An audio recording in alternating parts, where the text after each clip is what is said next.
Halo, selamat pagi. Perkenalkan, nama saya Astri Utari, NIM B1B1220024, Prodi Ilmu Pemerintahan Universitas Jambi, dengan mata kuliah Tata Kelola Keuangan Pemerintahan dan dosen pengampu Alfa Beriansyah, SIP MIP. Di sini saya akan menjelaskan materi mengenai struktur dan siklus dari APBD desa atau disebut dengan anggaran pendapatan belanja desa. Anggaran pendapatan dan belanja desa atau APBD. Anggaran pendapatan dan belanja desa atau APBD ini adalah instrumen penting yang sangat menentukan dalam rangka perwujudan tata pemerintahan yang baik atau good governance dan pelaksanaan pembangunan tingkat desa. Menurut Permendagri nomor 37 tahun 2007, anggaran pendapatan dan belanja desa atau APBD adalah rencana keuangan pemerintahan desa yang dibahas dan disetujui bersama oleh pemerintah desa dan Badan Permusyawaratan Desa yaitu BPD dan ditetapkan dengan peraturan desa. APBD ini memiliki fungsi yaitu sebagai dokumen yang memiliki kekuatan hukum. APBD atau APBD desa menjamin kepentingan perencana kegiatan dalam arti mengikat pemerintah desa dan semua pihak yang terkait untuk melaksanakan kegiatan sesuai rencana yang telah ditetapkan serta menjamin kesediaan anggaran dalam jumlah tertentu yang pasti untuk melaksanakan rencana kegiatan dimaksud APBD desa, menjamin kelayakan sebuah kegiatan dari segi pendanaan sehingga dapat dipastikan kelayakan hasil kegiatan secara teknis. Sumber pendapatan dari desa ini terdiri atas yaitu pertama pendapatan asli daerah. Pendapatan asli desa terdiri atas hasil usaha, hasil aset, swadaya dan partisipasi, gotong royong dan pendapatan lainnya yang diperoleh dari masyarakat desa. Contohnya yaitu pendapatan asli desa yang umum adalah hasil pertanian, perikanan, peternakan, dan industri rumah tangga. Kemudian yang kedua yaitu alokasi anggaran pendapatan dan belanja negara. Pemerintah memberikan alokasi dana dari anggaran pendapatan dan belanja negara atau APBN untuk mendukung pembangunan desa. Dana ini diberikan dalam bentuk transfer ke daerah dan desa untuk kesejahteraan masyarakat setempat. Kemudian yang ketiga yaitu bagian dari hasil pajak daerah dan retribusi daerah. Kabupaten atau kota memberikan bagian dari hasil pajak daerah dan retribusi daerahnya kepada desa untuk mendukung pembangunan desa. Besarnya dana yang diberikan ini tergantung pada potensi pajak dan retribusi yang diperoleh oleh kabupaten atau kota tersebut. Yang kemudian yang keempat yaitu alokasi dana desa. Dana desa merupakan bagian dari dana perimbangan yang diterima kabupaten atau kota dari pemerintah pusat. Dana ini diberikan secara langsung kepada desa untuk membiayai program pembangunan desa dan kesejahteraan masyarakat setempat. Kemudian yaitu bantuan keuangan dari anggaran pendapatan dan belanja daerah provinsi dan anggaran pendapatan dan belanja daerah kabupaten.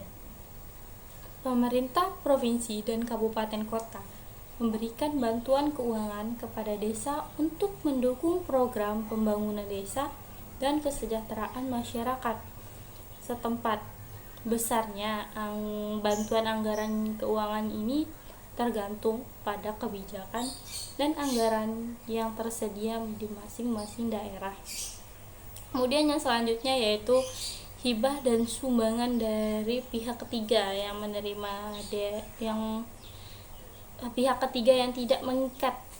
Desa juga dapat menerima hibah dan sumbangan yang tidak mengikat dari pihak ketiga ini seperti lembaga swadaya masyarakat atau perusahaan swasta. Hibah dan sumbangan ini dapat digunakan untuk mendukung program desa dan kesejahteraan masyarakat setempat. Kemudian selanjutnya yaitu lain-lain pendapatan desa yang sah. Selanjutnya masuk kepada struktur anggaran pendapatan dan belanja APBDes. Struktur APBDes umumnya terdiri dari 3 komponen utama, yaitu yang pertama pendapatan desa. Pendapatan desa meliputi semua penerimaan uang melalui rekening desa yang merupakan hak desa dalam 1 tahun anggaran yang tidak perlu dibayar kembali oleh desa. Sumber-sumber pendapatannya ini seperti dana desa yaitu DAD, pendapatan asli desa PADes, dan lain-lainnya. Kemudian yang kedua yaitu terdapat belanja desa. Nah, belanja desa di APBDes ini meliputi semua pengeluaran dari rekening desa yang merupakan kewajiban desa dalam 1 tahun anggaran yang tidak akan diperoleh pembayarannya kembali oleh desa. Belanja desa ini digunakan dalam bentuk rangka mendanai penyelenggaraan kewenangan desa. Rincian untuk belanja desa ini untuk setiap program dan kegiatan yang telah disepakati dalam musyawarah desa. Kemudian yang ketiga yaitu terdapat pembiayaan desa. Di sini pembiayaan desa meliputi semua penerimaan yang perlu dibayar kembali dan atau pengeluaran yang akan diterima kembali, baik pada tahun anggaran yang bersangkutan maupun pada tahun-tahun anggaran berikutnya. Kemudian kita masuk pada siklus. Nah, siklus penyusunan anggaran pendapatan desa, belanja desa atau APBDes ini, dalam menyusun APBD desa ada beberapa ketentuan yang harus dipatuhi, yaitu yang pertama, APBD desa disusun berdasarkan peraturan desa tentang RKP desa. Nah, selanjutnya yaitu RKP desa disusun untuk masa 1 tahun anggaran terhitung mulai 1 Januari sampai dengan 31 Desember tahun berikutnya. Kemudian yaitu rancangan APBD desa harus dibahas dan disepakati antara kepala desa bersama Badan Permusyawaratan Desa yaitu BPD. Selanjutnya, APBD desa dapat disusun sejak bulan September dan harus ditetapkan dengan Perdes selambat-lambatnya pada 31 Desember tahun yang sedang dijalani sekarang. Kemudian kita masuk ke siklus umum APBDes. Nah, 1. Perencanaan. Desa melakukan perencanaan anggaran untuk tahun yang akan datang. Ini mencakup identifikasi program proyek atau kegiatan yang didanai oleh APBDes. Penyusunan anggaran pada tahap ini, desa menyusun anggaran dengan menghitung perkiraan pendapatan yang akan diterima, seperti dana desa, pajak, dan sumber-sumber lainnya, serta memprioritaskan belanja untuk program dan kegiatan desa. Selanjutnya yaitu pembahasan anggaran. Anggaran yang disusun dibahas bersama oleh pihak-pihak terkait seperti Badan Permusyawaratan Desa yaitu BPD, lembaga kemasyarakatan dan warga desa dalam musyawarah desa. Kemudian yaitu masuk ke penyusunan rancangan APBDes. Hasil dari pembahasan digunakan untuk menyusun rancangan APBD desa yang dapat diajukan ke pihak yang berwenang. Selanjutnya itu persetujuan. Pihak berwenang menyetujui rancangan APBDes ini atau memberikan masukan untuk perbaikan setelah disetujui APBDes tersebut baru dapat disahkan. Selanjutnya itu pelaksanaan. Anggaran yang disahkan digunakan untuk melaksanakan program dan kegiatan dana desa sesuai dengan rencana yang telah disusun. Selanjutnya yaitu pelaporan. Desa wajib menyusun laporan keuangan dan laporan pertanggungjawaban atas penggunaan dana APBD sesuai dengan aturan. Selanjutnya yaitu pengawasan. Proses pengawasan dilakukan oleh pihak-pihak terkait seperti Inspektorat Desa, BPD, atau lembaga pengawasan desa untuk memastikan dana APBD digunakan dengan baik dan sesuai rencana. Dan yang selanjutnya itu evaluasi. Setelah 1 tahun anggaran berakhir, desa melakukan evaluasi terhadap capaian program dan kegiatan serta pelaksanakan APBD tersebut. Dalam penyusunan APBD desa ini terdapat pihak yang terkait, yaitu satu, peran kepala desa. Kepala desa memiliki peran yaitu menyiapkan SK tim penyusun, membahas raperdes APBD desa dan raperdes APBD desa perubahan bersama BPD, menetapkan perdes APBD desa dan perdes APBD desa perubahan. Selanjutnya mensosialisasikan perdes tentang APBD desa, APBD desa perubahan dan perdes pertanggungjawaban APBD desa. Selanjutnya yaitu menetapkan kebijakan pelaksanaan APBD desa. Selanjutnya menetapkan kebijakan pengelolaan barang di desa, menerbitkan keputusan pelaksanaan teknis pengelolaan keuangan desa atau PTPKD, menetapkan bendahara desa, menetapkan petugas yang melakukan pemungutan penerimaan desa, dan yang terakhir yaitu menetapkan pengelolaan aset desa. Yang memiliki peran selanjutnya yaitu sekretaris desa.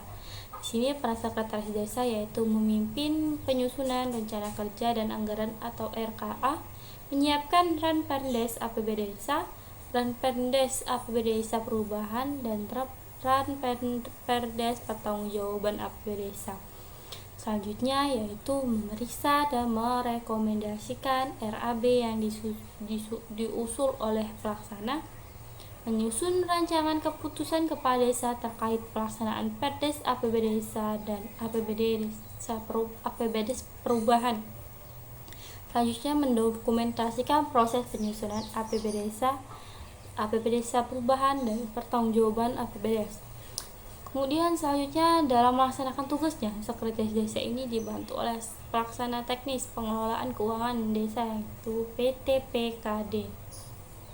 Pihak yang berperan yang selanjutnya itu Badan Pemusyawaratan Desa atau BPD. Peran BPD ini yaitu membahas raperdes APBD dan APBD desa perubahan bersama Kades dalam rangka memperoleh persetujuan bersama, atau pembahasan menitik beratkan pada kesesuaian RAPBDes dengan RKPDes. Selanjutnya yaitu menyetujui dan menetapkan APBDes dan APBDes perubahan bersama kepala desa. Selanjutnya mengawasi proses penyusunan dan implementasi APBDes. Peran masyarakat, konsolidasi partisipan yang terlibat dalam proses agregasi kepentingan, mengumpulkan kepentingan yang berbeda-beda, yaitu selanjutnya itu memilih referensi atau prioritas dalam program dan kegiatan.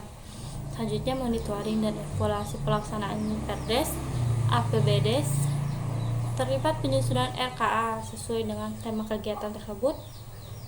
Dan yang memiliki peran selanjutnya yaitu Bupati. Di sini Bupati memiliki peran yaitu melakukan evaluasi, melakukan pembinaan, melakukan pengawasan. Nah, dalam melakukan hal itu dan melaksanakan tugas tersebut, Bupati di sini melimpahkan tugasnya kepada camat dan satuan kerja perangkat daerah yang mengampu pemberdayaan desa. Kesimpulannya yaitu anggaran pendapatan dan belanja desa APBDes merupakan rencana keuangan tahunan pemerintah desa. APBDes merupakan dokumen formal hasil kesepakatan antara pemerintah desa dan Badan Permusyawaratan Desa yang berisi tentang belanja yang ditetapkan untuk melaksanakan kegiatan pemerintah desa selama 1 tahun dan sumber pendapatan yang diharapkan untuk menutup keperluan belanja tersebut atau pembiayaan yang diperlukan bila diperkirakan akan terjadi defisit atau surplus. APBDes ini disusun dengan memperhatikan RPJMDes, RKPDes, dan APBDes tahun sebelumnya. APBDes memiliki fungsi sebagai alat perencanaan, alat kebijakan fiskal, alat pengendalian, alat koordinasi dan komunikasi, serta sebagai alat motivasi. Efektivitas penganggaran akan berdampak pada berdampak baik bagi pengembangan desa. Realisasi program kerja di pemerintahan desa salah satu tercermin dalam laporan APBD karena tujuan akhir dari program kerja pemerintahan adalah kesejahteraan masyarakat. Mungkin sekian yang dapat saya sampaikan. Kurang lebihnya saya mohon maaf, dan semoga dalam video ini bisa bermanfaat untuk kita semua dan dapat menambah wawasan kita.